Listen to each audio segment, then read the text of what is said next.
Bueno, vamos a empezar. Buenas tardes a todos. Quería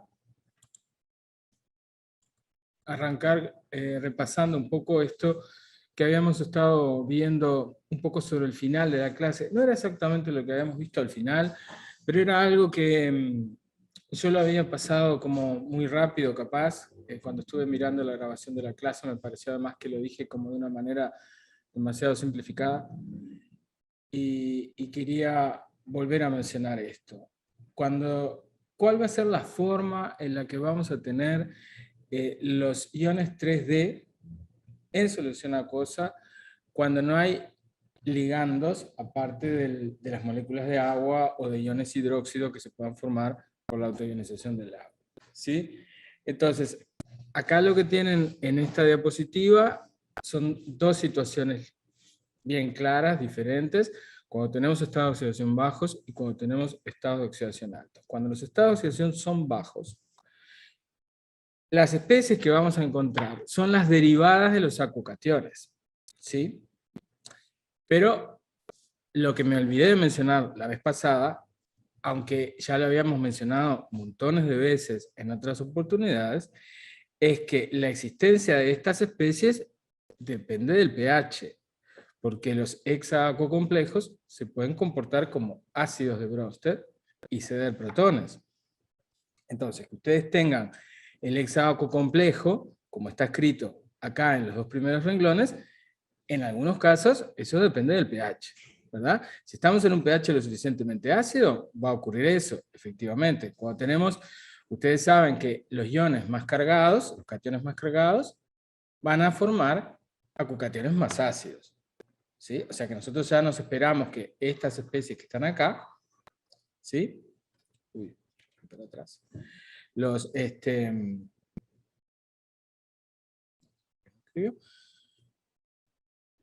acucationes con carga más 3, nosotros esperamos que sean más ácidos, ¿sí? Ahora, ¿eso qué implica? Por ejemplo, si tenemos níquel, níquel más 2 en solución acuosa, va a estar de esta manera, ¿sí? Sobre todo en un pH lo suficientemente bajo. Si yo empiezo a subir el pH, ¿qué va a pasar? Algunas de esas moléculas de agua progresivamente van a irse deprotonando, hasta que al final va a terminar precipitando el hidróxido de níquel. Los hidróxidos de los metales 3D en estado de oxidación más 2 son mucho menos solubles que los hidróxidos de los alcalinos terrestres, por ejemplo. Entonces, si ustedes agarran una solución de níquel 2 y empiezan a subir el pH, empiezan a agregar hidróxido de sodio, en algún momento les precipita el hidróxido de níquel. ¿Está? Cuando yo digo que tenemos el acucatión, me refiero a la especie que está disuelta, obviamente, cuando el pH es lo suficientemente ácido. En el caso de los cationes más 3, como son más ácidos, nosotros solo vamos a tener una especie como esta, por ejemplo, para hierro 3, un pH bastante bajo. ¿Sí? Si el pH empieza a subir, ¿qué le va a pasar a las moléculas de agua? Lo mismo, se van a desprotonar todavía con más facilidad que para un acucatión de un cation más 2. Entonces, si el pH sube lo suficiente, al final va a terminar precipitando el óxido hidratado. Incluso si el pH sigue subiendo lo suficiente, puede ser que hasta encuentren algún hidroxo complejo de hierro 3, un pH muy alcalino. ¿Sí? Entonces, cuando estoy diciendo que en estados de oxidación bajos lo que tenemos son hexaacucationes, lo que quiero decir es que vamos a encontrar especies derivadas de los hexaacucationes. ¿Sí? Dependiendo del pH, esos hexaacucationes van a poder ceder protones, ir cambiando moléculas de agua coordenadas por iones OH, e incluso se pueden dar todos los procesos de condensación y de polimerización que ustedes habían visto en solución acuosa que conducen a la formación de policationes. Por el contrario, cuando estamos en estados de oxidación altos, lo que tenemos son especies derivadas de los oxoaniones. Pero los oxoaniones, sobre todo cuando son muy cargados, como el caso del vanadio, pueden actuar como bases de Bronsted y aceptar protones. Entonces podemos tener especies de este tipo. ¿Sí? Cuando la especie que tenía carga 3 menos se protona, se obtiene esto. Entonces, al ir bajando el pH, podemos ir protonando estos oxoaniones, y a su vez estos oxoaniones protonados pueden condensar y pueden dar lugar a la formación de polianiones. Incluso si el pH baja lo suficiente, en el caso del vanadio, por ejemplo, termina precipitando un óxido hidratado de vanadio en el estado de oxidación 5. ¿Ok? Si ustedes tienen, por ejemplo, cromato, el cromato lo van a tener de esta manera en medio alcalino.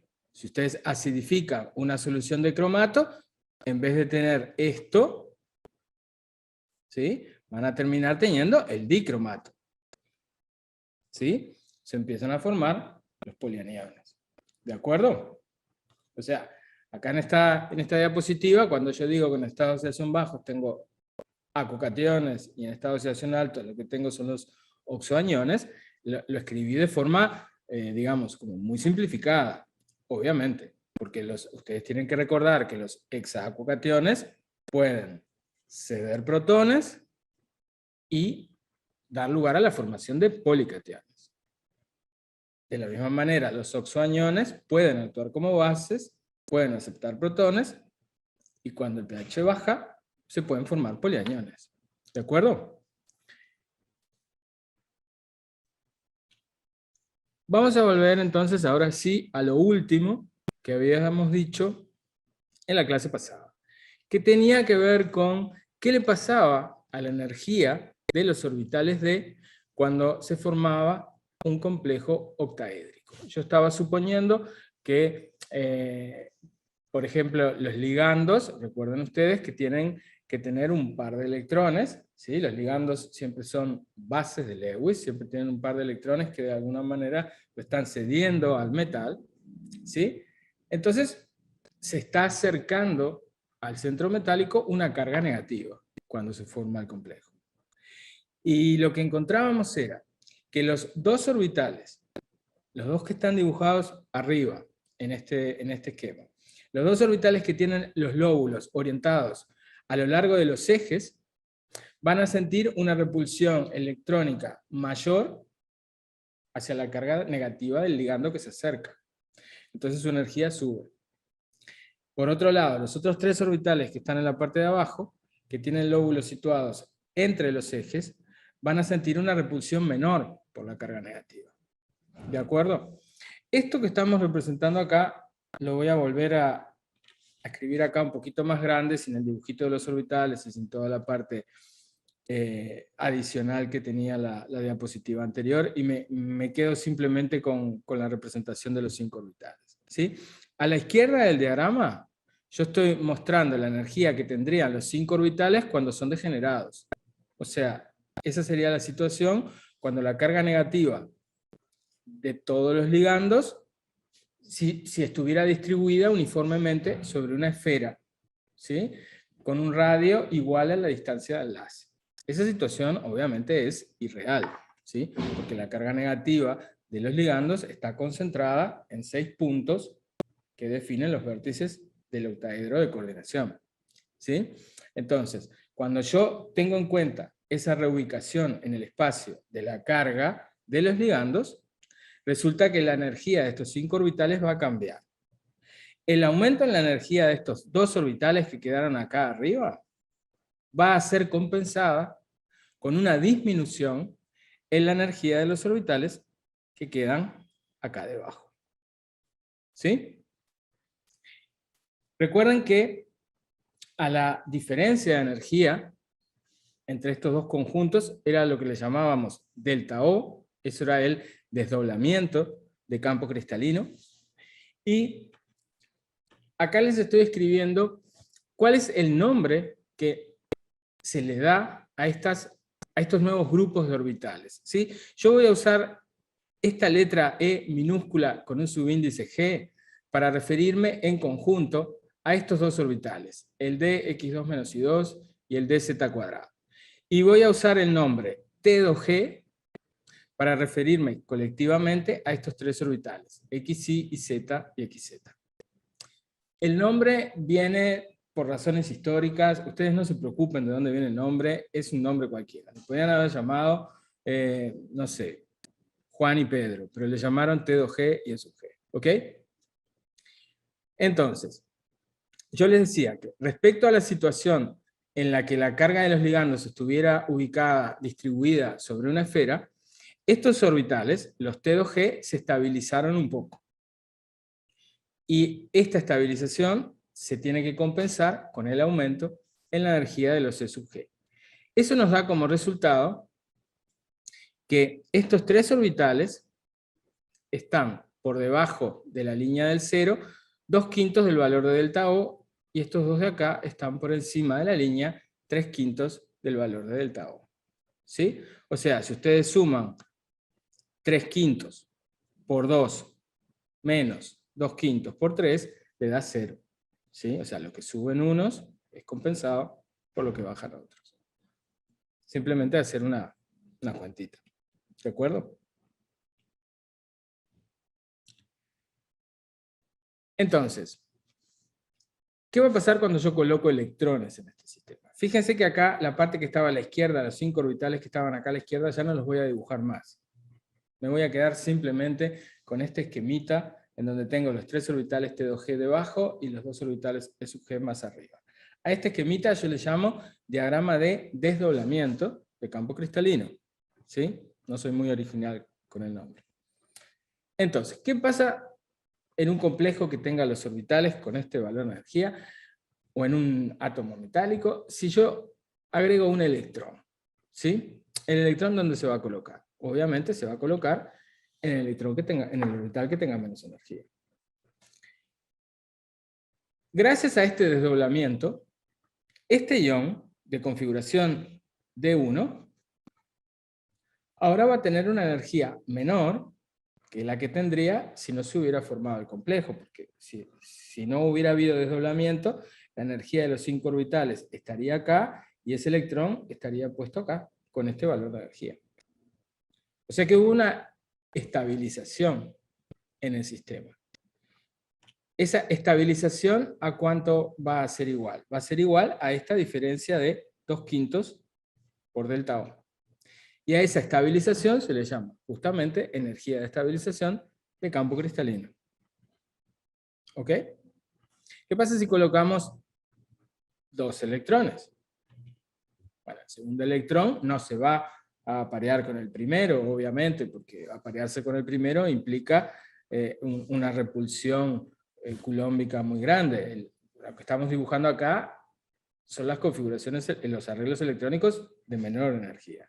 Entonces, la situación de menor energía se va a conseguir con el segundo electrón colocado en otro de los orbitales. Entonces, ¿cuál va a ser en este caso la estabilización de campo cristalino? Simplemente el valor de 2/5 de delta O multiplicado por 2. Si tenemos 3 electrones, lo mismo. ¿Sí? Recuerden que la energía de estabilización de campo cristalino la estamos pensando como el descenso de energía que observamos respecto a la situación de un campo esférico. ¿Está? Un campo esférico que es completamente ideal, ¿no? Nunca vamos a tener. ¿Qué pasa cuando tengo un ion con 4 electrones en el subnivel D? Acá se complica un poquito la situación, porque me podría quedar la duda de ese cuarto electrón, ¿qué hago? ¿Lo apareo con alguno de los 3 que están abajo, o lo pongo desapareado en los orbitales, en alguno de esos 2 orbitales E sub G? Bueno, la respuesta a esa duda es depende. ¿De qué va a depender? De cuán grande sea ese delta O. Porque si este valor de delta O resulta que es mucho más grande que la energía que yo tengo que perder en aparear 2 electrones, el cuarto electrón va a preferir colocarse abajo. ¿Sí? ¿Por qué? Porque subir hasta el nivel E sub G es demasiada energía.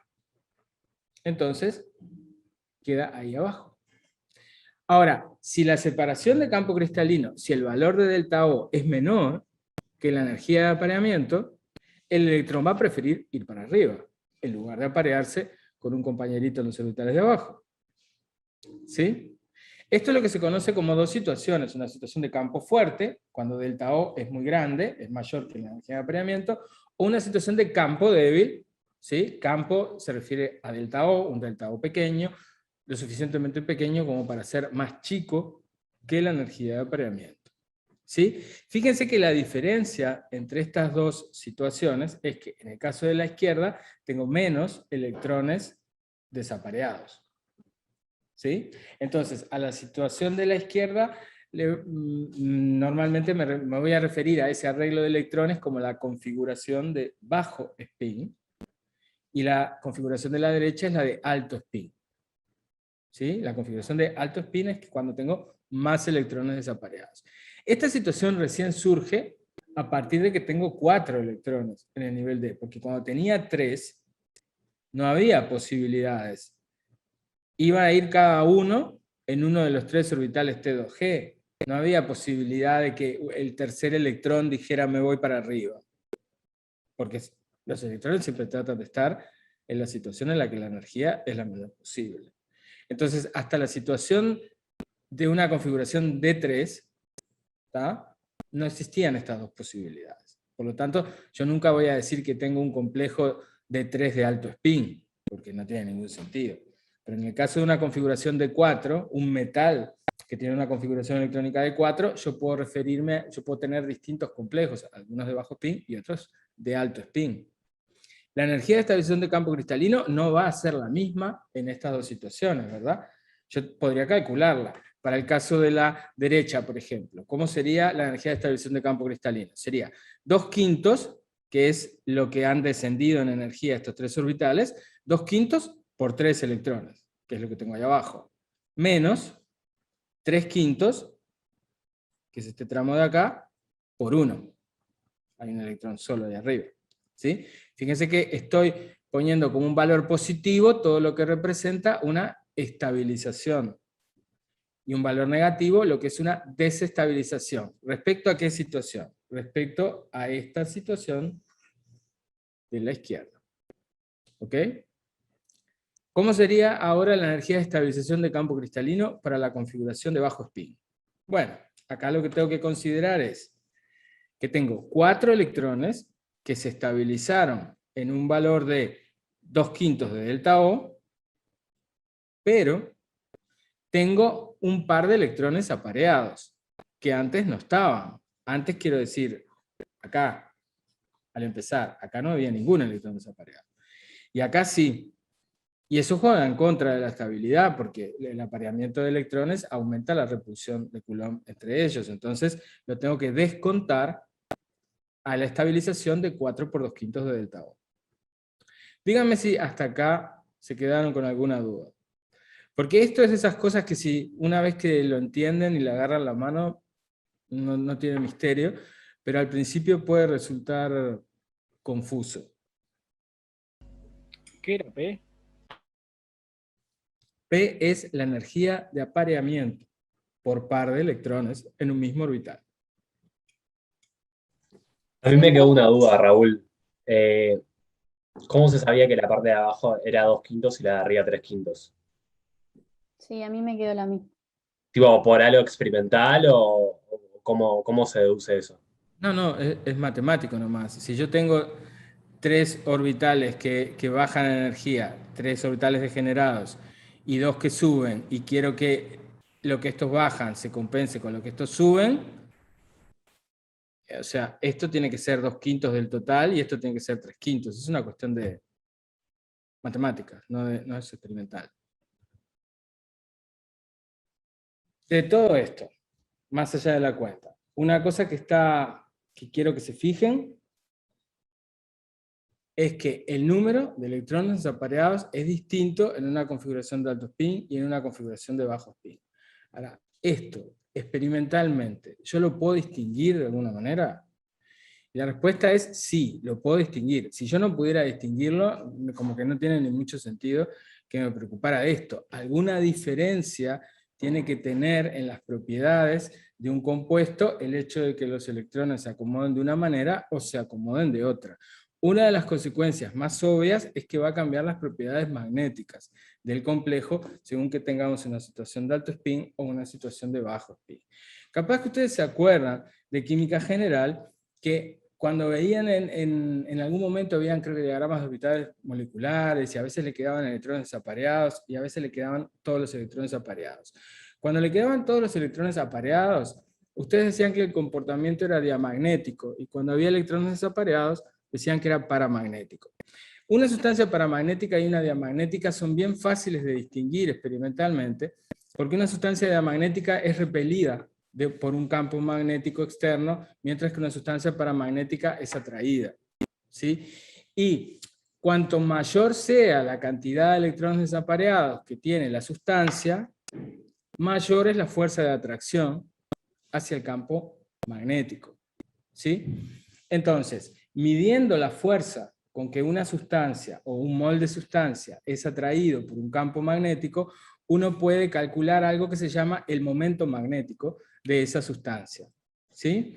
El momento magnético está relacionado con el comportamiento de los electrones, pero sobre todo con el spin del electrón. Ustedes pueden pensar el spin de los electrones, pueden imaginárselo como que el electrón fuera un imán pequeñito, ¿sí? Un imán pequeñito que se puede orientar paralelo o antiparalelo a un campo magnético exterior, ¿sí? De hecho, el momento magnético es una medida de la tendencia de un dipolo a orientarse en un campo exterior, ¿sí? Lo importante es que, midiendo la fuerza de atracción con un campo magnético, yo puedo calcular de alguna manera el momento magnético, que es eso que está representado ahí con la letra mu, y ese valor yo lo puedo estimar en función del número de electrones desapareados, ¿sí? ¿Esto qué quiere decir? Que experimentalmente yo puedo medir esto, y con este valor yo puedo decidir cuántos electrones desapareados hay en mi sustancia.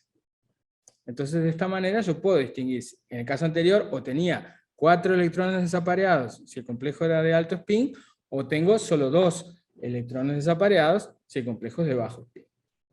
¿Sí? Entonces, toda esta discusión que estoy poniendo de alto y bajo spin no es algo teórico exclusivamente, es algo que uno puede experimentalmente observar. ¿De acuerdo? Entonces, volviendo. Si tengo un quinto electrón, acá tienen dibujados a la izquierda la configuración de bajo spin para un D4 y a la derecha la configuración de alto spin para un D4. Si voy a poner un quinto electrón, ¿dónde lo voy a poner? Bueno, si estoy en la situación de la izquierda, en esta, la que dice bajo spin, esa situación, ¿qué característica tenía? Que delta O era muy grande. Entonces el electrón no le da la energía para llegar arriba, es preferible que se quede abajo apareado. Si el campo, en cambio, es muy bajo, el electrón le va a convenir ir para arriba y no aparearse. Cuando calculamos la energía de estabilización de campo cristalino, acá era lo que les decía yo hoy, para la situación de alto spin, vemos que el descenso en energía de estos 3 orbitales se compensa exactamente con el aumento en energía de estos 2. ¿Sí? De ahí viene, o sea, el 2/5 y el 3/5 estén calculados para que esto no sea 0. Ahora, en la situación de bajo spin es un poco, más o menos lo mismo que habíamos visto para el D4. ¿Cómo sería la estabilización? Sería 5 por 2/5 de delta O, 5 por 2/5 me da 2 delta O, menos 2 veces el valor de energía de apareamiento, porque acá tengo 2 pares de electrones que se aparearon y que originalmente no estaban apareados. ¿Sí? Podemos seguir, pero es siempre lo mismo. Si tenemos un sexto electrón, ¿dónde lo podemos poner? En un campo fuerte, van a quedar todos apareados abajo. En un campo débil, como ya había un electrón en cada uno de los 5 orbitales, la única opción, aunque no le guste, al sexto electrón es aparearse, pero se va a aparear en este electrón de acá, que es el que tiene la mínima energía posible. ¿Está claro esto? ¿Está claro cómo pongo los electrones, más allá de después cómo calculo las cosas? Pero, ¿está claro cómo eligen los electrones a dónde van? Sí, se entiende. Sí, está claro. Entonces, de nuevo, ¿cuál sería la energía de estabilización de campo cristalino para esta configuración de alto spin? Si hacen la suma, los primeros 5 electrones daban 0, y el sexto electrón es un electrón más estabilizado, 2/5 de delta O. Acá aparece algo capaz que un poco confuso, porque aparece acá un 2p y acá hay 3 pares de electrones apareados. Pero fíjense de dónde sale eso. Acá lo que tenemos son 6 electrones estabilizados, 2/5 de delta O, 6 por 2/5 me da 12/5. Y le estoy descontando 2 veces la energía de apareamiento. ¿Por qué? Acá hay 3 pares, pero es que antes de que se desdoblaran los orbitales de acá ya había un par. Entonces yo lo que estoy calculando es el cambio en la energía del sistema como consecuencia del desdoblamiento. Entonces, ¿en cuánto cambia la energía de esta configuración de bajo spin respecto a esta? Bueno, cambia en lo que bajan los 6 electrones, 2/5 delta O cada uno, y cambia en que antes había un par de electrones apareados y ahora hay 3. La diferencia es 2p. ¿De acuerdo? Por eso acá el apareamiento no se toma en cuenta, porque no hay diferencia entre la situación de alto spin y la situación previa al desdoblamiento del campo cristalino. Esto es igual, para un D7, estos serían los valores, sigo teniendo la posibilidad de, el séptimo electrón viene para, o sea, una vez que tenía ocupados todos los niveles estos, en la situación de bajo spin, el séptimo electrón solo puede subir. En la situación de alto spin tenía uno en cada uno más uno acá abajo, el séptimo viene para acá. Recién en el D8 y en el D9, que está a la izquierda, a la derecha, este es D8, debí haberlo escrito. Esta es la situación para el D8 y esta es la situación para el D9. Acá ya no tenemos más 2 posibilidades. ¿Se dan cuenta por qué? Porque cuando teníamos la situación para un ion D7, cuando vamos a colocar el octavo electrón, tanto si estamos a la izquierda como a la derecha, siempre nos queda lo mismo. Porque si acá ponemos el octavo electrón, ¿dónde va a ir? Acá arriba. Y si acá tenemos que poner el octavo electrón y delta hora muy grande, ¿dónde lo vamos a poner? Acá abajo. Pero a la larga nos quedaron iguales las dos situaciones. Entonces, para una configuración D8, tampoco existen 2 posibilidades. Tampoco tenemos alto y bajo spin. Es como cuando habíamos empezado con 1, 2 y 3 electrones. No había más de una única opción. ¿Sí? Y cuando a esta configuración con 8 electrones le vamos a agregar un noveno electrón, ¿dónde lo vamos a agregar? En alguno de estos 2 orbitales de acá arriba, cualquiera de los 2. Y tenemos la configuración que está acá a la derecha. ¿Sí? Tampoco hay posibilidad de alto o de bajo spin. Y esto simplemente, los números que están acá entre paréntesis, son los valores de energía de estabilización de campo cristalino calculados. A ver, de nuevo. ¿Le queda alguna duda a esto? Pregunten igual, no pasa nada. Aunque tenga que repetir todo de nuevo. A mí me queda una duda sobre el P, cuando se resta 2P y en este caso es cuando no se resta P.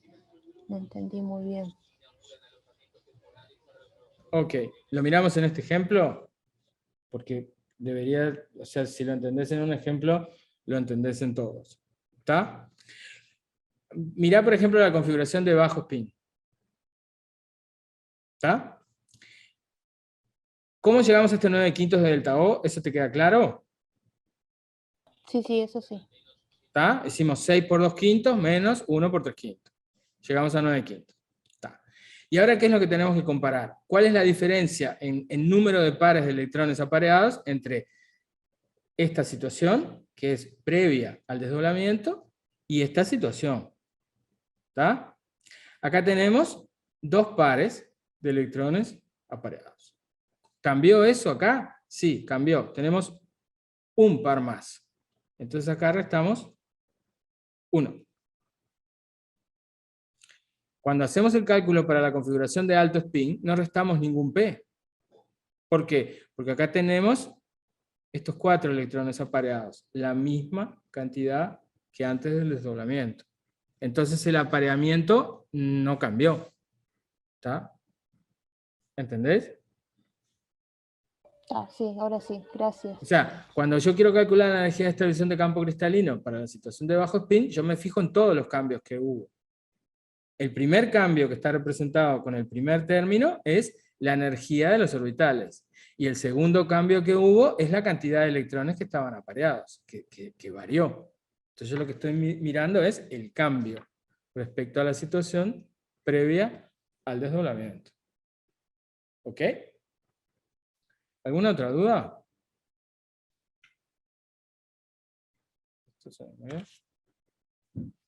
¿No? ¿Seguimos? Seguimos, profe. Bien, entonces, acá en esta tabla simplemente resumí los valores de energía de estabilización para las distintas configuraciones electrónicas. Esto que puse acá en el medio es porque en estas configuraciones no tengo posibilidad de alto y de bajo spin, entonces tengo una única posibilidad con un único valor de estabilización. Para las configuraciones que van entre D4 y D7, como hay 2 posibilidades, las puse en columnas separadas. Fíjense que para una serie de complejos que sean de alto spin, la máxima energía de estabilización de campo cristalino posible la voy a encontrar para las configuraciones de 3 y de 8. ¿Sí? Porque, o sea, este número es más chico. Y este también, y este también. O sea, 6/5 de delta O es la máxima estabilización posible que puedo encontrar para las situaciones de campo débil cuando tengo alto spin. Cuando tengo un delta O muy grande, que me puede dar lugar a situaciones de bajo spin, ¿cuál es la máxima estabilización posible? ¿Para qué ion, para qué configuraciones voy a conseguir la máxima estabilización posible? Para el D6. ¿Se acuerdan cuál era la configuración, el diagrama de desdoblamiento de orbitales D para la configuración D3? Era así. 1, 2, 3. Y para la configuración D8, era esta.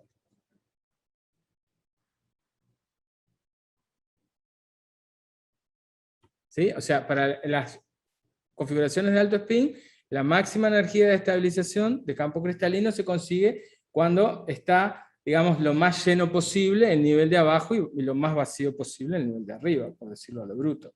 En la configuración esta de bajo spin, la máxima energía de estabilización de campo cristalino que se consigue corresponde a la máxima cantidad posible de electrones apareados debajo. ¿Sí? Bien, esto parece medio extraño, pero quiero mostrarles un ejemplo de algo, de alguna propiedad experimental que de alguna manera la podamos explicar en base a esto que estuvimos viendo, que es la teoría de campo cristalino. ¿Sí? Porque si no, esto parece como que ¿a dónde va? Bueno, vamos a ver con este ejemplo, vamos a entender un poquito de cuál es la utilidad de esta teoría y qué tipo de datos experimentales me permite explicar. Acá lo que están viendo en esta gráfica es cómo varían las energías reticulares de los cloruros iónicos de los metales en estado de oxidación más 2 en la serie 3D. Energías de red, ¿ok? Algo que todos conocemos, sabemos de lo que nos están hablando.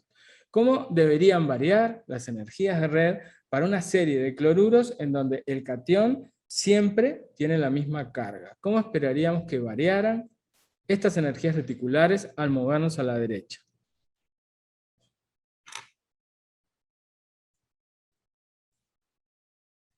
¿Más negativas?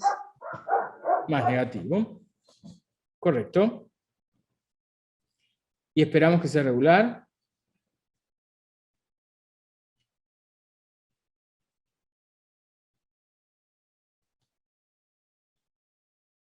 Perdón. Cobre y zinc. ¿Sí? Nosotros esperaríamos que a medida que nos vamos moviendo hacia la derecha, en la serie, si hay un aumento gradual en el Z efectivo, y nosotros sabemos que hay un aumento gradual en el Z efectivo, nosotros habríamos esperado que hubiera también una disminución gradual en el tamaño. Y por lo tanto, esperaríamos, el tamaño iba en el denominador, en la ecuación de Kapuscinski, esperaríamos que hubiera también un aumento gradual, o mejor dicho, un aumento gradual en los valores negativos, una disminución en la energía de red gradual a medida que nos movemos a la derecha. Sin embargo, lo que estamos observando acá no es un aumento gradual, estamos encontrando una curva que parecen como dos montañitas, ¿sí? Una curva que tiene dos máximos y que tiene mínimos en los valores que corresponden a las configuraciones de 0, de 5 y de 10. ¿Sí? Esa línea punteada que yo les dibujé ahí, es lo que yo de repente habría esperado que ocurriera. Yo habría esperado un aumento gradual en estos valores de energías reticulares. Y no esta curva con dos montañitas. ¿Sí? Es como que la energía reticular de este compuesto, por ejemplo, del cloruro de vanadio 2, fuera un poquito más estable que lo que yo habría esperado. ¿Cómo puedo explicar este comportamiento? Bueno, si ustedes se acuerdan, ¿cuál era la energía de estabilización de campo cristalino para una configuración de 0? 0. 0. Y también era 0 la energía de estabilización de campo cristalino para un complejo de 10 o para un ion con una configuración de 5 de alto spin. ¿Sí? En todos los demás casos había una estabilización adicional. ¿Debida a qué? Debida al desdoblamiento de los orbitales D. Y yo puedo asociar esta estabilización que estoy viendo en cada caso a esa estabilización de campo cristalino. ¿Ok? Esa es la idea. La mejora en la estabilidad que yo estoy observando la explico en base a la estabilización de campo cristalino. Fíjense que uno podría, mirando esta curva, estimar más o menos cuánto es esta contribución de estabilización por campo cristalino a la estabilidad de la red. Estamos hablando de redes iónicas que tienen 2000 y pocos kilojoules por mol, o sea, son bastante estables. Y lo que estamos viendo acá es una estabilización de un poquito menos de 200 kilojoules por mol. O sea que la energía de estabilización de campo cristalino contribuye a mejorar la estabilidad de las redes iónicas en algo un poco menos de un 10%. Estamos hablando de eso, estamos hablando de una mejora de entre un 5 y un 10% en las energías que habríamos calculado si no tuviéramos en cuenta el desdoblamiento de los orbitales D. ¿Ok? ¿Se entiende el ejemplo? ¿Alguien puede decirme por qué estoy usando para sólidos iónicos cloruros metálicos, que seguramente tienen una estructura tridimensional? ¿Por qué estoy usando algo que estuve deduciendo pensando en compuestos de coordinación, pensando en complejos? Bueno, la justificación de eso es que en la red iónica de estos cloruros, yo lo que tengo en todos los casos es un catión metálico que va a estar rodeado por 6 cloruros en un entorno octaédrico. Claro, es una red tridimensional. A su vez, cada uno de estos cloruros, ¿sí?, estará unido o cerca de otros cationes metálicos. Pero cada centro metálico en la red cristalina está en un hueco octaédrico de la red de cloruros. Por eso, el mismo razonamiento que yo había hecho para un complejo octaédrico, lo puedo aplicar para un compuesto que en realidad no es un compuesto de coordinación, pero en el que tengo, del mismo modo, un catión metálico en un entorno octaédrico. ¿Sí? De hecho, esta teoría fue desarrollada en el siglo pasado para explicar este tipo de comportamientos anómalos en los datos termodinámicos de compuestos que eran compuestos de metales de transición, y se llama teoría del campo cristalino porque la primera aplicación que se le dio fue en este tipo de compuestos, que eran cristales iónicos. Después, con el paso de los años, alguien se avivó y dijo, bueno, pero esto que yo deduje para un metal en un hueco octaédrico, en un sólido iónico, capaz que lo puedo usar también para un metal rodeado de 6 ligandos en un complejo octaédrico. Y la verdad que funciona bárbaro. Pero por eso se llama teoría de campo cristalino, y por eso ustedes van a ver que de repente uno pone ejemplos de complejos, pero a veces también uno puede poner ejemplos de un metal en un hueco octaédrico en una red iónica. ¿Sí? Ahora, ¿qué pasa con el desdoblamiento de los orbitales D si el metal no está formando un complejo octaédrico? Si el complejo tiene otra simetría, ¿qué pasa? O si, como les estaba diciendo recién, si el metal en vez de estar en un hueco octaédrico en una red iónica, está en un hueco tetraédrico, ¿qué le pasa a los orbitales D? También se desdoblan. El desdoblamiento va a ser un poquito diferente. Es un poco más difícil de visualizar el efecto que van a tener 4 ligandos en un entorno tetraédrico sobre los orbitales. Pero la forma más simple de verlo es pensar que un tetraedro lo podemos construir a partir de un cubo, usando solo la mitad de los vértices del cubo, usando vértices alternados. O sea, ahí tienen un cubo que tiene 8 vértices, obviamente. Si ustedes escogen los 4 vértices que están marcados en rojo, esos 4 puntos rojos definen un tetraedro regular. ¿Sí? Y puesto así, en estas posiciones de un cubo, es más fácil darse cuenta que si estos puntos rojos son una carga negativa, que la puedo asociar con un ligando, o la puedo asociar a un anión en una red cristalina, esta carga negativa va a afectar más ahora a estos 3 orbitales que están acá. Va a pasar exactamente al revés que en el caso de un complejo octaédrico. En el caso de un complejo octaédrico, los orbitales que sentían más la repulsión por los ligandos eran los que tenían los lóbulos orientados sobre los ejes, el X2 menos Y2 y el Z cuadrado. En el caso de un octaedro, eso era bien fácil de ver. Acá es más difícil de verlo. ¿Sí? Es más difícil de darse cuenta que en realidad estos 2 orbitales de arriba están como más lejos de alguna manera de los puntos rojos que el conjunto de los 3 orbitales de abajo. Eso se puede demostrar matemáticamente, obviamente. ¿Sí?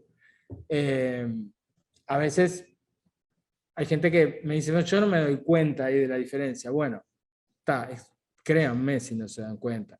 Se puede demostrar, les prometo que se puede. Ahora, como el efecto de repulsión es diferente, ahora los 3 orbitales XY, XZ e YZ se van a desestabilizar. Su energía va a subir. Y para compensar esta subida de energía de estos 3 orbitales, los otros 2, el X2 menos Y2 y el Z cuadrado, tienen que bajar. Y para que la suma me siga dando 0, estos tienen que moverse 2/5 y estos tienen que moverse 3/5 respecto de la separación total. A esta separación de energía entre los orbitales D que quedan con menor energía y los que quedan con mayor energía, ahora le voy a llamar delta T. ¿Sí? T por tetraédrico.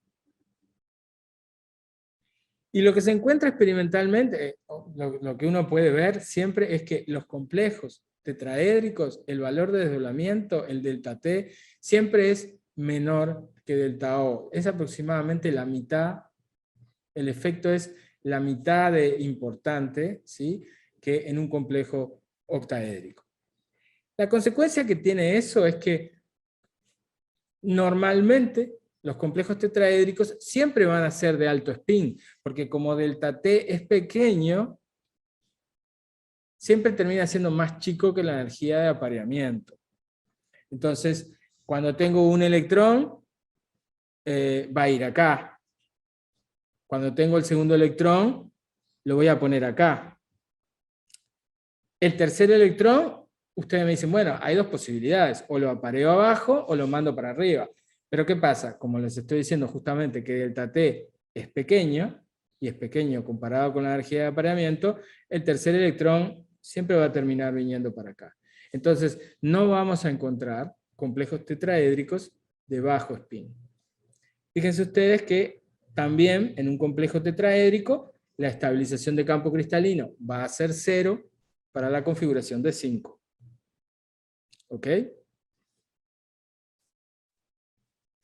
Si tuviéramos otra geometría, que no fuera ni octaédrica ni tetraédrica, los orbitales D también se van a desdoblar, pero el patrón de desdoblamiento va a ser más complicado, y no lo vamos a ver en el curso.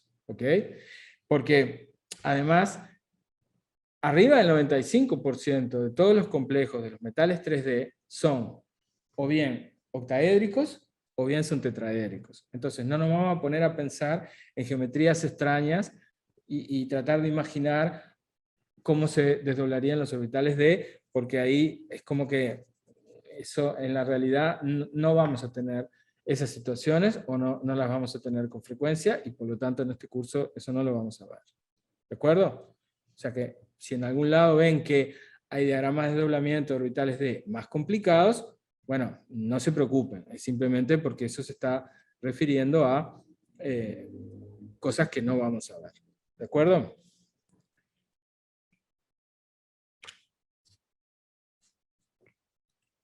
¿De Raúl, qué depende? Sí, decime. una duda. De Dale. los T dijiste, de los T dijiste que eran de alto spin. Los tetraédricos dije que normalmente van a ser de alto spin. Ah, tanto, está genial. Gracias. Alto spin. El campo es débil, son de alto spin. ¿Ok?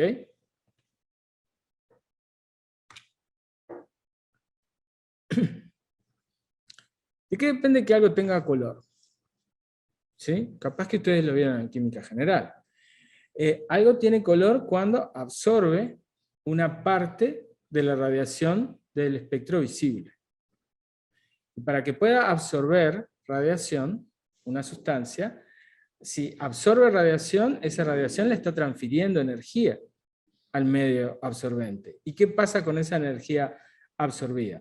Lo que va a pasar en el caso de la absorción de radiación visible es que esa energía absorbida se utiliza para promover electrones, para hacer que un electrón pase de un orbital de menor energía a un orbital que esté más arriba en energía. Por ejemplo, si tenemos un ion D9, como es el caso, por ejemplo, de los compuestos de cobre 2, ¿sí?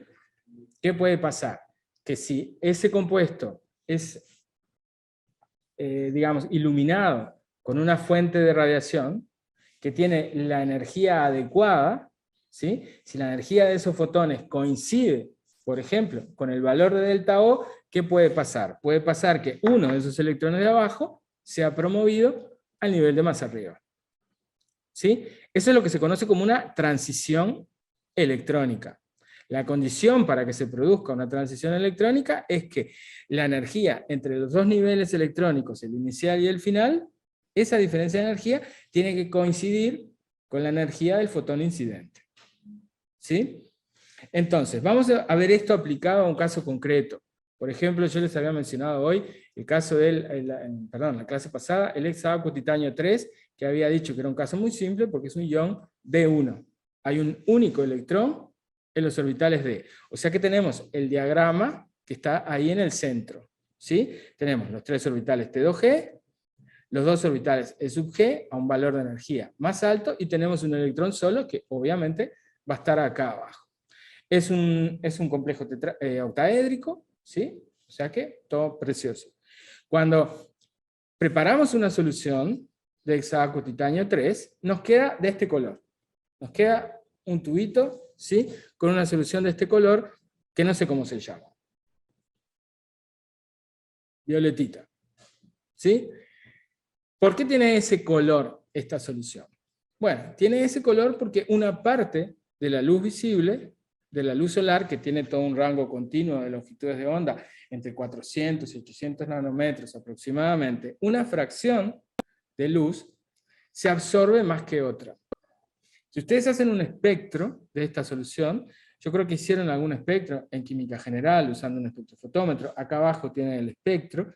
El espectro es una representación gráfica en donde ponemos en el eje Y, estamos indicando la intensidad de luz absorbida, generalmente, y lo graficamos en función de la longitud de onda. Y lo que vemos en este caso es que hay un máximo bastante ancho, ¿no? Entre 490 y 580 nanómetros, ahí es bastante ancho, la verdad. Pero en esa zona, ¿sí?, el complejo está absorbiendo mucho más luz que en las otras zonas, que a 700, por ejemplo. La luz que cae en este rango de longitudes entre 490 y 580 es luz más bien de color amarillo, entre amarillo y verde. Ese color, esa luz amarillo y verde, es la luz que absorbe la solución. Entonces lo que nosotros vemos es la luz que atraviesa la solución sin ser absorbida, que corresponde al color complementario. ¿Ok? Acá arriba tienen simplemente la ecuación de Planck, para que recuerden que la energía de un fotón incidente estaba relacionada de esta forma con la longitud de onda, h la constante de Planck, sea la velocidad de la luz, y esto que se conoce como número de onda, que es una letra griega nu con un techito arriba, es igual al inverso de la longitud de onda. ¿Sí? Esto, el número de onda, tiene unidades de longitud a la -1. Les digo porque dentro de un rato va a aparecer una tabla con unidades de centímetro a la -1, y estrictamente centímetros a la -1 no es una unidad de energía, sino una unidad de número de onda. Lo que pasa es que el número de onda es proporcional a la energía. ¿Sí? Alguien podría pensar, bueno, pero ¿por qué tenemos un espectro tan raro? ¿Por qué no tenemos un espectro que sea así? Una línea, simplemente que coincida exactamente con este valor de delta O. Bueno, eso en realidad no va a pasar, porque cuando uno es un espectro de algo en solución, ustedes tienen que pensar que este complejo, nunca está quietito, por decirlo de alguna manera. Hay un efecto vibracional, los átomos se están moviendo, la culpa de eso, viene por el lado de que no estamos trabajando a 0 Kelvin, hay una energía térmica que agita el sistema, y ese efecto vibracional debido a la energía térmica lo que hace es aumentar el ancho de las bandas. Nosotros de esto no vamos a ver nada, eso es algo de fisicoquímica, digamos, o de espectroscopía, pero simplemente les comento que nunca vamos a encontrar una banda bien finita que coincida exactamente con el valor de delta O. Siempre vamos a encontrar una banda más bien ancha.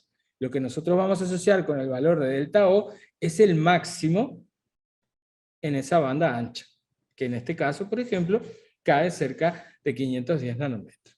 ¿Ok? Entonces simplemente acá les estaba resumiendo algo que ya les dije. El color que ustedes ven en una solución es el color de la luz que la atraviesa.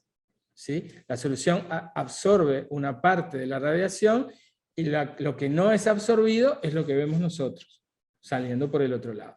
En el caso de un sólido, lo que nosotros vemos es el color de la luz reflejada. ¿Sí? Pero siempre lo que vemos, ¿sí?, la luz que nosotros vemos es la complementaria a la absorbida. Ahora bien, en este caso, ¿no?, lo que quiero mostrarles acá es un conjunto de valores de delta O, para que sepamos de más o menos de cuánto estamos hablando.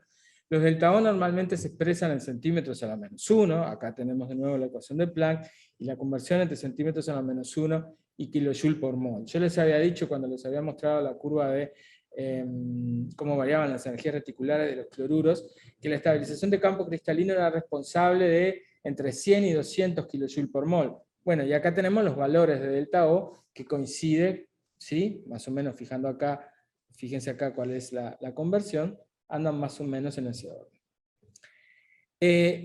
¿Por qué le pongo esta tabla? Para que se acuerden los números de memoria. No, le pongo esta tabla para tratar de ver qué información hay y tratar de deducir de qué puede ser que dependan los valores de delta O. Alguien me había preguntado hoy al empezar, ¿pero el valor de delta O varía para cada complejo? Sí, exactamente. Cada complejo tiene un valor de delta O, es una propiedad característica. que está relacionada con su espectro de absorción electrónica y con su color, ¿no? Cada cosa tiene un color diferente. A ojo de repente dos cosas pueden parecer del mismo color, pero si no las miden en un espectrofotómetro pueden encontrar ciertas diferencias.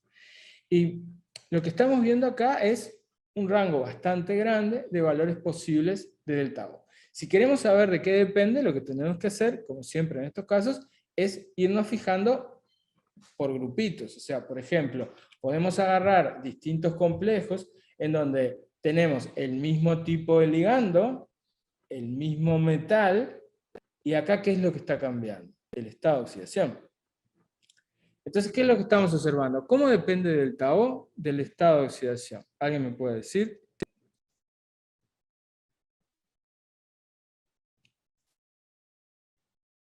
Cuanto mayor estado de oxidación, mayor delta O. Exacto. ¿Sí? Acá los estados de oxidación, en el primer caso es vanadio 2, vanadio 3, y el de más abajo es vanadio 4. Al aumentar el estado de oxidación del átomo central, si dejo quieto el átomo central, ¿no? El delta O va aumentando. ¿Cómo puedo explicar esto? ¿Hay alguna forma que yo pueda explicar esto? Bueno, sí, si yo pienso que el delta O era originado, en definitiva, por la repulsión sobre los electrones de la carga negativa de los ligandos, ¿verdad? Yo puedo imaginarme que si el catión tiene una carga más grande, si el vanadio en vez de ser más 2 es más 4, ¿qué va a pasar con la distancia de enlace vanadio-cloro? Se va a achicar. Si la carga es más grande, los cloruros van a tender a apretarse más contra el vanadio. Si los ligandos se acercan más al átomo central, el efecto de repulsión diferente hacia los distintos tipos de orbitales D va a ser más grande. Y el desdoblamiento entonces nos queda mayor. ¿Sí? O sea que esto es fácil de explicar. Vamos a agarrar otro conjunto de complejos. Acá, ¿qué tenemos? Tenemos el mismo ligando, tenemos la misma carga del átomo central, el mismo estado de oxidación, pero estamos cambiando los metales. ¿Y dónde están rodio e iridio en la tabla periódica? Abajo del cobalto. Sí, abajo del cobalto. Está, aunque no tengan la tabla periódica y aunque no se la sepan de memoria, tienen que sospechar que deben estar abajo del cobalto, porque si no, no podemos comparar nada. O sea, siempre estamos agarrando cosas que en la tabla periódica están en una fila, en una columna, más o menos. Si no, es muy difícil comparar. Acá estamos comparando qué pasa con el delta O cuando pasamos de un metal 3D al metal 4D que está abajo, al 5D que está abajo, y vamos dejando siempre el mismo estado de oxidación. ¿Sí? ¿Y qué es lo que observamos? Que a medida que bajamos, aumenta el delta O. ¿Sí? ¿Cómo podemos explicar eso? Bueno, recuerden ustedes que los orbitales 5D son más grandes, ¿verdad? Que los 3D. Tienen una mayor extensión en el espacio. Y eso les permite, de alguna manera, acercarse más hacia el ligando. Y por lo tanto, la influencia de la carga del ligando sobre los orbitales 5D va a ser más grande. Y el desdoblamiento es más grande. Que en esta serie que ahora les marqué en amarillo, ¿qué estamos conservando? Estamos conservando el átomo central, cromo. ¿El estado de oxidación es el mismo siempre? Sí. Sí, ¿no? Es cromo más 3. Y cambiamos el ligando. ¿Y acá cuál es la tendencia? Bueno, medio imposible de decir, ¿no? Solo con estos tres valores, yo qué sé, parece que el agua produce un delta O más grande que el cloruro. Y parece que N, ¿se acuerdan que era N? N era etilendiamina. Parece que la etilendiamina, que es un ligando que coordina por nitrógeno, produce un delta O más grande que el agua. Pero ¿cuál es la tendencia acá? Esto ya no es tan fácil de verlo. Vamos a ¿Puede ser dejarlo que tenga que ver con el tamaño del ligando? No, vos sabés que no tiene que ver con el tamaño. Ah. ¿En qué sentido decías vos? Porque No, la porque el etilendiamina es más cloro- grande. Claro, el agua es más grande que el cloro y el N es más grande que el agua. No, no estoy de acuerdo en que el agua es más grande que el cloro. Ah, bueno, está. No estaría tan seguro, pero además, si yo ¿Verdad? te hubiera puesto acá el valor para un compuesto con... Bueno, lo que pasa es que no hay un hexabromato, Pero no tiene que ver con el tamaño. Incluso uno podría pensar que debería tener que ver con la carga, ¿no? Porque nosotros veníamos hablando de la teoría de campo cristalino siempre pensando como en términos de una interacción iónica, ¿no? Pensamos el ligando como algo con carga negativa, o si no tiene carga negativa y es una molécula de agua, por lo menos estamos pensando en la parte negativa del dipolo de la molécula de agua, que es la parte donde está ese par de electrones que el oxígeno le va a enchufar al metal, ¿no? Siempre es como que lo pensamos en términos electrostáticos. Y siempre decimos, bueno, la repulsión del electrón D con la carga negativa del ligando. Entonces uno podría pensar que el cloruro, como ligando con una carga negativa, debería producir un delta O más grande que el agua, que es neutro. Y sin embargo eso no es lo que estamos viendo. O sea que en este caso, para explicar cómo varía delta O con el ligando, vamos a tener que olvidarnos de esa explicación tan simplista, que es como algo muy parecido, casi a un modelo iónico, ¿no? Vamos a dejar eso igual. No vamos a dejar nada. Vamos a hacer así. Acá está resumido lo que dije recién, o sea, delta O depende del átomo, de la carga del átomo central y de cuál es la serie del átomo central. Con respecto a los ligandos, lo que habíamos visto en el ejemplo anterior era que el agua, el complejo de agua con cromo, tenía un delta O más grande que el complejo con cloruro. Y el complejo de etilendiamina tenía un delta O más grande que el complejo con agua. Lo habíamos visto para el caso del cromo más 3. ¿Esa misma relación se conservará si yo cambio el ion metálico? La respuesta es sí. Se ha visto que siempre el hexaaco complejo tiene un delta O más chico que un complejo con etilendiamina. Siempre, independientemente de cuál sea el metal. Independientemente de cuál sea la carga del metal, también. Entonces, eso me permite ordenar los ligandos en una serie de el que produce un delta O más pequeñito a los que producen el delta O más grande. ¿Sí? Es una serie 100% empírica. ¿Tá? Esto no es una serie que alguien haya deducido, se sentó a pensar y trató de razonarla. No, es empírica. Se llama una serie espectroquímica porque los delta O de muchos compuestos, muchos complejos distintos, fueron determinados a partir de los espectros electrónicos, lo que yo les había estado hablando antes, de máximos en los picos, en las bandas de absorción de los espectros. En base a eso, se determinaron los delta O de muchísimos compuestos distintos, con un montón de ligandos, con un montón de metales, y se encontró que siempre se cumple esta serie. La explicación de la serie espectroquímica no la podemos encontrar en una interacción electrostática entre los electrones D y la carga del ligando. La única forma de explicar la serie espectroquímica es a través de la interacción covalente que se da además en los compuestos de coordinación y que habría que explicarlo en base a un modelo de orbitales moleculares. Eso está 100% por fuera de los objetivos de este curso. Si a ustedes les interesa seguir profundizando en esto, hay un curso el semestre que viene, que es opcional, en realidad es obligatorio para los estudiantes de carrera de química en materiales, pero para los demás es opcional, que es química de coordinación. Es un semestre entero hablando de complejos. ¿Ok? Si el tema les interesa, ahí le van a dar la explicación a esto. Pero para nosotros, en este curso de química inorgánica, la serie espectroquímica es, ¿ya? Vinieron los 10 mandamientos y el 11 es la serie espectroquímica. Ahora, ¿me la tengo que acordar de memoria? Bueno, no se la tienen que acordar de memoria, primero porque es a libro abierto, el parcial y los exámenes. Y segundo, si se fijan, hay alguna regularidad.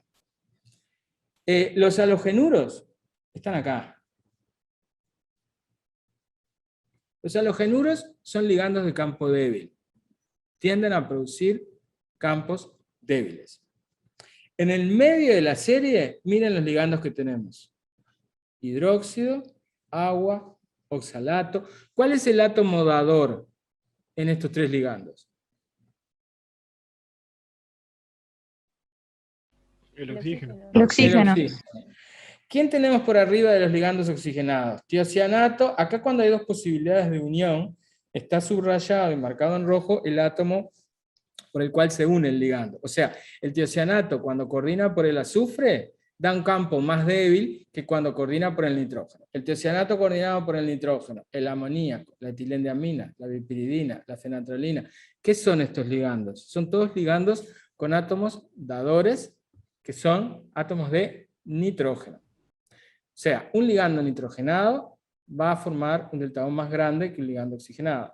¿Y cuáles son los ligandos que forman un delta O más grande? Los que coordinan por chachán y carbono. ¿Sí? Entonces, yo no me acuerdo de la serie espectroquímica, pero si veo cianuro, me acuerdo que como el cianuro coordina por el carbono, seguro que un complejo con cianuro es un complejo que tiene un delta O bastante grande, para cualquier metal, sea el metal que sea. En cambio, si tengo un acuo complejo, como el agua está acá en el medio de la serie espectroquímica, el agua da un campo tirando a débil, ¿sí? Tirando a débil. Por esa razón, todos los hexa-acuo complejos de los metales 3D en estado de oxidación más 2 son de alto spin. ¿Sí? Todos estos complejos que yo les había dicho que se formaban los acuos complejos para cationes más 2, ¿sí? Elijan el que quieran, pueden poner el ion 3D que les guste más. Si es el hexa-acuo complejo en estado de oxidación más 2, todos son de alto spin, no importa el metal. ¿Por qué? Porque el agua es un ligando que produce un campo que no es muy fuerte. ¿Sí? Recién cuando empezamos a tener ligandos nitrogenados, como amonio o etilendiamina o lo que sea, recién ahí vamos a encontrar complejos de bajo spin para los metales de la primera serie de transición. ¿Sí? ¿Se entiende esto? En cambio, cuando trabajamos con metales pesados, como 5D, ¿cómo era delta O? Delta O era el más grande posible. Con cualquier ligando, un ion 5D va a formar un complejo con un delta O bastante grande. Y por esta razón, normalmente, los complejos de los iones 4D y 5D, al revés, van a ser siempre de bajo spin. ¿Sí? Porque delta O es grande. Si delta O es grande, tenemos bajo spin. Si delta O es chico, tenemos alto spin. ¿Ok? ¿Tienen alguna duda de esto? ¿Hasta acá?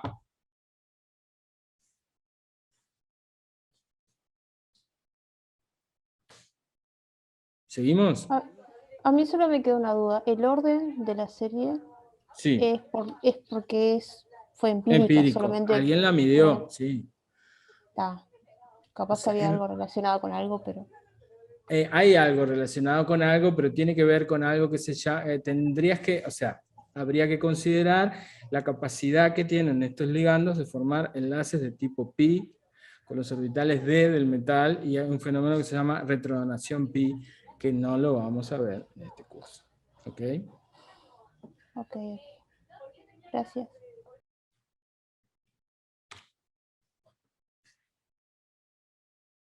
Bueno, vamos a hacer una pausa de complejos para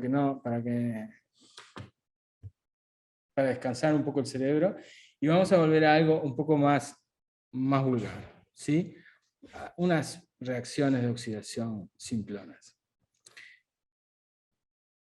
Quiero hablarles de cómo se hace para obtener los metales. Cómo obtener industrialmente los metales. Porque ustedes saben que los metales en la naturaleza, salvo contadas excepciones, como el oro, por ejemplo, se encuentran combinados.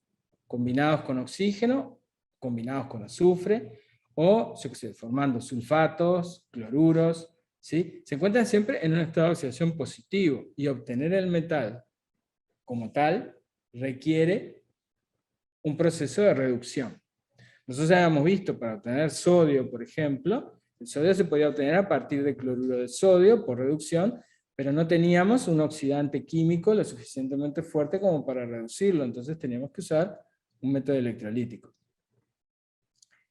Los métodos electrolíticos se van a usar cuando se trate de metales muy reductores. Pero los metales de transición, generalmente, ¿se acuerdan ustedes? Los potenciales de reducción no eran tan negativos. Entonces muchas veces se hace una reducción con un agente químico. Y por lejos, el agente más usado es el carbono. ¿Está? El carbono es el agente reductor usado en más situaciones y es el agente reductor más conocido desde la antigüedad. ¿Sí? Las primeras metalurgias de la humanidad, la obtención de cobre, la obtención de hierro, miles de años antes de Cristo, era haciendo reducción de óxidos con carbono. En la primera reacción lo que tenemos es eso, justamente, un ejemplo de cómo podríamos obtener níquel a partir de la reducción del óxido con carbono. Por supuesto, podríamos obtener el metal reduciendo el óxido con otro metal más reductor, pero esto es una locura, esto no va a pasar nunca, porque obtener el aluminio ya da bastante trabajo. No te vas a tomar un trabajo enorme para obtener el aluminio, para después oxidarlo, para obtener hierro, si podés obtener el hierro de una manera más fácil, que es calentándolo con carbón. ¿De acuerdo?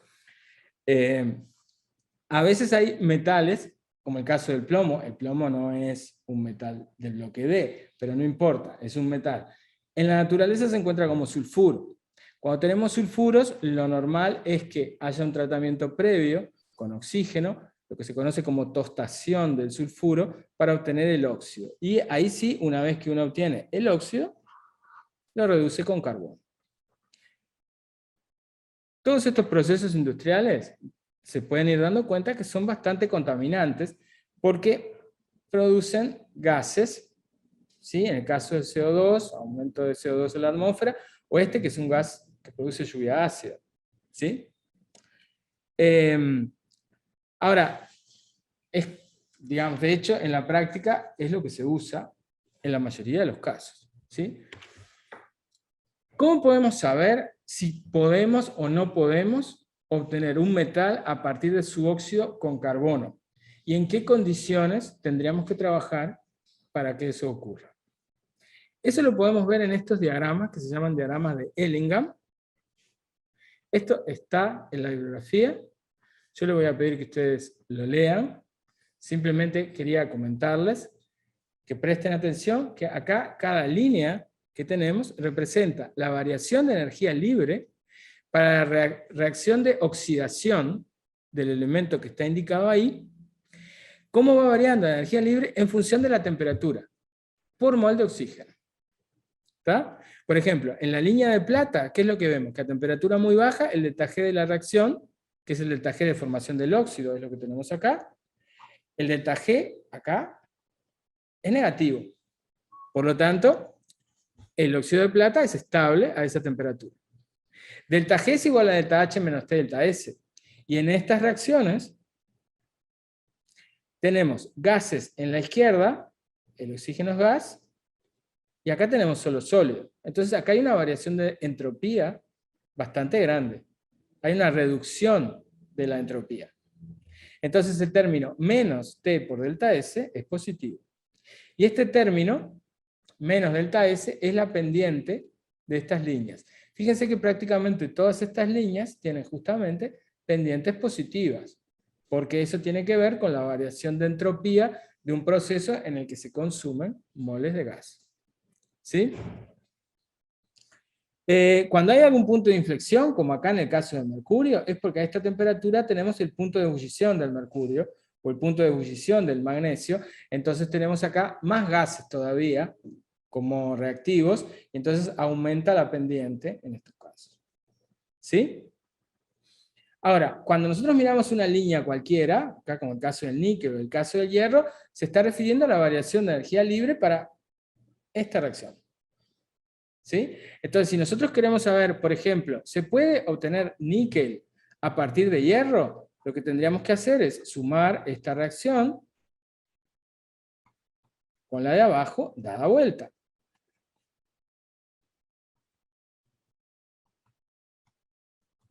¿Sí? Y lo que tenemos que hacer es calcular el delta G de esta reacción. Si ustedes se fijan, el delta G de esta reacción va a estar relacionado con el delta G del óxido de hierro menos el delta G del óxido de níquel. Como estas curvas ya están por óxido de metal, directamente este punto es más negativo que este punto, ¿sí? Entonces, a esta temperatura, yo puedo reducir el óxido de níquel con hierro metálico.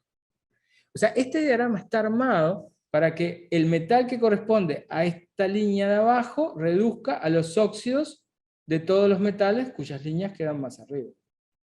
O sea, si yo agarro titanio, con titanio metálico puedo reducir óxido de cromo, óxido de hierro, óxido de níquel, pero no puedo reducir óxido de aluminio, porque la línea del aluminio queda por debajo. ¿Cómo entra el carbono en esta historia?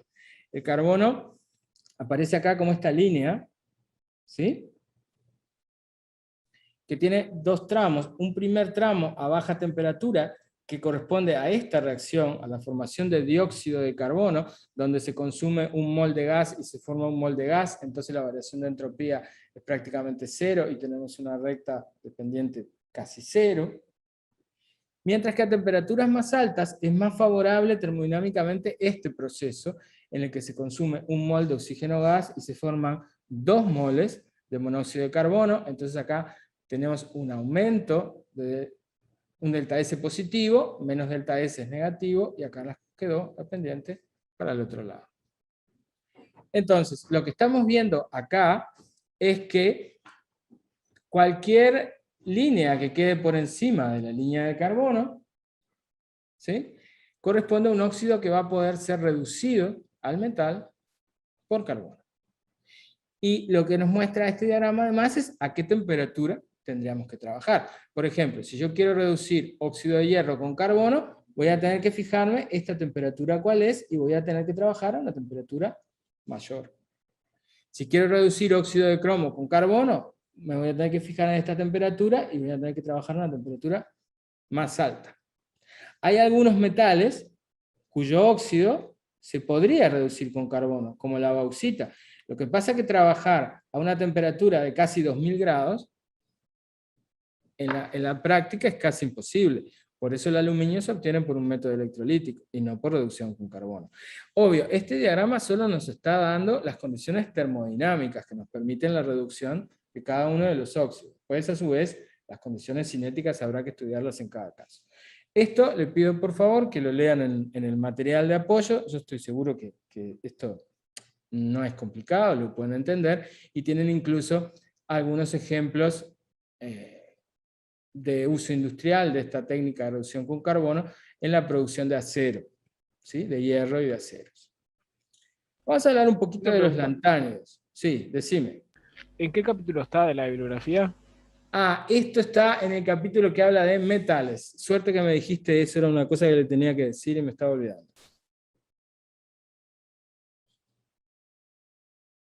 Hay un capítulo en la primera parte que les habla del enlace metálico, y al final de la parte del enlace metálico tiene una parte que les habla de métodos de obtención de los elementos. ¿Ok? Ahí va, gracias. Bien, vamos a hablar algo del bloque F, pero vamos a hablar muy poquito porque la verdad que este año tengo que hacer unos recortes interesantes. Los lantánidos. Acá en la columna amarilla tienen indicado la configuración electrónica para el átomo neutro. ¿Sí? ¿Por qué se lo marqué? Para que vieran cuáles son los orbitales de valencia. Acá los orbitales que andan en la vuelta, los que están llenados o a medio llenar, van a ser el 6s, el 5d y el 4f. Van a ver que hay algunas configuraciones irregulares, obviamente. El orden de llenado, ¿cuál sería? Si ustedes siguen la reglita que aprendieron en química general, sería el 6s se llena primero, después se llena el 4f, después se llena el 5d. Ahora, el orden de llenado en realidad es casi que una regla mnemotécnica, es para tener algún criterio para acordarse, pero no hay que creer que tiene por qué cumplirse en el 100% de los casos. De hecho, como las energías de los orbitales 4f y 5d son muy parecidas, a veces vamos a tener, es lógico que tengamos esas irregularidades. Lo que es importante, sí, es que nos acordemos que, igual que en el caso de los metales del bloque D, los electrones que van a salir primero cuando yo ionizo a esos átomos, siempre son los electrones que corresponden a el orbital de mayor número cuántico principal. O sea, el electrón 6s es el que sale primero, por el número 6. El 6s se va primero. Después, si hay algún electrón en el nivel 5D, ese se va antes que los 4F. Y recién después que se fueron todos los 6S y cualquier 5D que anduviera a la vuelta, si es que había, recién ahí empiezan a salir los orbitales 4F. ¿Ok? En el diagrama que tienen acá, lo que hice fue dibujarles de nuevo las funciones de distribución radial para estos tres orbitales, que son los tres orbitales involucrados, ¿sí? Son los niveles de valencia de los lantánidos.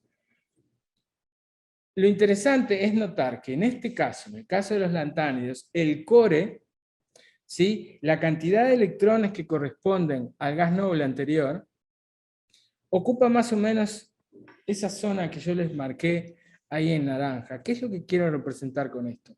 Lo que quiero que ustedes vean es que los electrones 4F son muy internos. Van a estar mucho más cerca, incluso del núcleo, que varios de los electrones que corresponden al core del gas noble anterior. ¿Qué consecuencia tiene eso? Primero, va a ser muy difícil quitar estos electrones F, porque van a haber una carga nuclear considerable. Y segundo, no vamos a encontrar compuestos covalentes. Los lantánidos no van a formar enlaces covalentes, porque los enlaces covalentes, ¿cuándo los veíamos en metales? Cuando el metal alcanzaba un estado de oxidación más alto, ¿verdad? Pero en un estado de oxidación más alto, ya en un estado de oxidación 3, vamos a ver que los lantánidos pierden los electrones 6s, y si tenían algún electrón 5d, también lo perdieron. Entonces solo le quedan electrones en los orbitales F, que son orbitales tan internos, que no van a tener la capacidad de solapar eficientemente con los orbitales de otro átomo. Entonces no se van a formar enlaces covalentes. ¿Ok? Y el origen de eso es justamente el hecho de que los orbitales 4F son muy internos. Nosotros habíamos visto en el bloque D que los orbitales 3D también eran internos relativamente y que se iban volviendo más internos a medida que nos movíamos a la derecha. Lo que pasa es que acá es un problema de grado. Los 4F son comparativamente mucho más internos que los 3D. Entonces este efecto es mucho más marcado. Acá en esta tabla lo que les estoy mostrando es la configuración electrónica a la que pueden llegar cada uno de los elementos en sus estados de oxidación más 2, más 3 y más 4, y elegí solo esos tres estados de oxidación porque son los únicos que vamos a encontrar en los lantánidos. No vamos a encontrar ni estado de oxidación 1, ni estado de oxidación mayores que 4. ¿Qué podemos ver de los lantánidos? Muy rápidamente. Algunas propiedades del tipo de las propiedades que íbamos mirando en otros grupos, o en otras familias, o en otras series. Por ejemplo, ¿cómo varía el tamaño de los iones? Acá lo que vemos es una variación recontra regular. A medida que nos movemos a la derecha, el Z efectivo tiene que aumentar. A medida que aumenta el Z efectivo, el radio se achica. Más fácil, imposible. Nada extraño. ¿Qué puede pasar con las energías de ionización? Y bueno, nosotros esperamos que sea algo parecido a lo que habíamos visto en el bloque D. Si el Z efectivo va aumentando hacia la derecha, las energías de ionización van a tener que ir aumentando también hacia la derecha. ¿Habrá alguna irregularidad? Capaz que sí. La irregularidad, ¿dónde va a estar? Cuando se rompa una capa semillena, o cuando se rompa una capa llena. Y eso es exactamente lo que encontramos en las energías de ionización. Acá tenemos graficada la primera, la segunda, la tercera, la cuarta. ¿Sí? La tendencia es a subir, y las irregularidades, los máximos, están cuando pasamos de una configuración F7, que es la capa semillera, a F6, o de F14 a F13. ¿Cuáles son los estados de oxidación comunes que vamos a encontrar en los lantánidos? Acá tenemos un esquemita parecido al que había visto, al que había mostrado para los metales del bloque D, en donde están marcados, cada redondelito está indicando, por ejemplo, acá, que existen algunos compuestos de samario en estado de oxidación más 2. Puede ser un compuesto binario o puede ser un complejo, lo que sea, alguna especie de samario en estado de oxidación más 2. Pero claro, yo les pintaba con verde el estado de oxidación en donde había más compuestos. Y yo asociaba eso con un estado de oxidación más estable. ¿Sí? La mayoría de los compuestos, para todos los lantáneos, resulta ser que aparecen en estado de oxidación más 3. ¿Sí? Hay algunos casos, como el europio, que forma algunos compuestos bastante estables en estado de oxidación más 2. Igual lo pinté con un verde más clarito, porque el europio más 3 también es más estable que el más 2. Pero el más 2 no es tan malo. El iterbio más 2 no es tan malo, y tenemos algunos acá casos de lantáneos que nos aparecen en estado de oxidación más 4. ¿Y eso lo podemos explicar de alguna manera? Bueno, sí, si ustedes se fijan, el cerio, o el europio, vamos a empezar por el estado de oxidación más 2, el europio, forma el estado de oxidación más 2 a diferencia de muchos otros lantáneos. ¿Qué corresponde al europio? El europio está acá, el europio es el que tiene un máximo en la tercera energía de ionización. Formar europio más 3 es mucho más difícil. Entonces, el europio a veces puede formar compuestos más o menos estables en estado de oxidación más 2. ¿Por qué? Porque el estado más 3 es el que le da más trabajo. ¿A quién más le da mucho trabajo llegar al estado de oxidación más 3? Al que está acá. ¿Este cuál es? Iterbio. Bueno, pues que el iterbio también formaba compuestos en estado de oxidación más 2. Y estos que forman compuestos en estado de oxidación más 4, como el terbio. ¿Dónde está el terbio? Acá. La cuarta energía de ionización, bueno, resulta que justo hay un mínimo en la cuarta energía de ionización del iterbio, y hay un mínimo en la cuarta energía de ionización del cerio, que claro, como la cuarta energía de ionización es relativamente más baja para estos iones, bueno, para estos iones encontramos a veces algunas especies en estado de oxidación más 4. O sea que podemos relacionar de una forma muy simple los estados de oxidación que vemos con la forma de la variación de las energías de ionización. ¿Sí? Con respecto a las reacciones, voy a terminar por acá, porque me parece que no da para mucho más. A ver qué viene después. No, vamos a terminar por acá. Seguimos el martes. Díganme si tienen alguna duda de lo que vimos hoy.